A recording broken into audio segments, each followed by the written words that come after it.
और नेतन्याहू ने Gaza plan launch करने के साथ साथ यमन पर बहुत बड़ा हमला बोला है। इजराइल ने 15 मिनट के अंदर 30 एयर स्ट्राइक की और अब नेतन्याहू ने ऐलान किया है कि जो इजराइल से टकराएगा वो मिट्टी में मिल जाएगा। लेकिन ईरान की तरफ से आई एक वार्निंग ने तेल अवीव तक सब कुछ तनाव फैला दिया है। देखिए खास रिपोर्ट।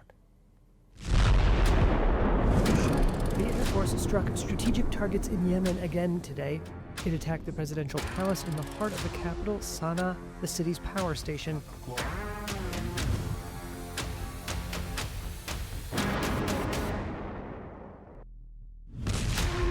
इजराइल ने युद्ध शुरू कर दिया है। इस धमाके में इजराइल ने अपनी नई फायर पावर दिखा दी है। यमन ने इजराइल का ऐसा हमला अब तक नहीं देखा था। राजधानी सना में इजराइल ने कई टारगेट्स पर बमबारी की है। ये वो इलाके हैं जहां राष्ट्रपति भवन भी है, पावर प्लांट भी है और तेल के डिपो भी है। हमला यमन पर हुआ है, लेकिन इजराइल ने मैसेज ईरान को दिया है। नेतन्याहू ने बता दिया है कि न यमन सुरक्षित है, न ईरान अपने को महफूज समझे। इस धमाके में इजराइल का ऑपरेशन तेहरान पार्ट 2 साफ साफ नजर आ रहा है। नेतन्याहू बताना चाहते हैं कि जो हाल वो यमन का कर रहे हैं, जो कयामत वो यमन पर बरसा रहे हैं, वही अंजाम फिर से ईरान का भी हो सकता है। यमन में हुए हमले में 6 लोगों की मौत हुई है, जबकि करीब 100 लोग जख्मी हुए हैं। इस धमाके को फिर से देखिए और बहुत गौर से देखिए। इजराइल ने इसी तरह के धमाके लेबनान पर करके दिखाए थे, जब हिजबुल्लाह की लीडरशिप को पूरी तरह मिटा दिया गया। अब इसी तरह के धमाकों से इजराइल यमन को दहला रहा है और मैसेज ईरान को दे रहा है। इजराइल ने यमन पर 15 मिनट के अंदर 30 एयर स्ट्राइक की है, यानी हर 30 सेकंड पर इजराइल का एक बंकर बस्टर बम राजधानी सना पर गिरा है। ऐसा इजराइल ने करीब 2000 किलोमीटर दूर यमन पर किया है, यानी ये एक लॉन्ग रेंज मिशन रहा, जिसमें कई F-15 विमान शामिल हुए। सवाल है कि क्या यमन के बाद इजराइल अब ईरान पर सबसे बड़ा हमला करने की तैयारी कर रहा है? ऐसा अटैक जो 13 जून को तेहरान समेत ईरान के कई शहरों पर हुआ था। מטרות אסטרטגיות בתימן, תקף את ארמון הנשיאות בלב הבירת סנה, את תחנת הכוח של העיר, מכלי הדלק שהם מספקים אותה.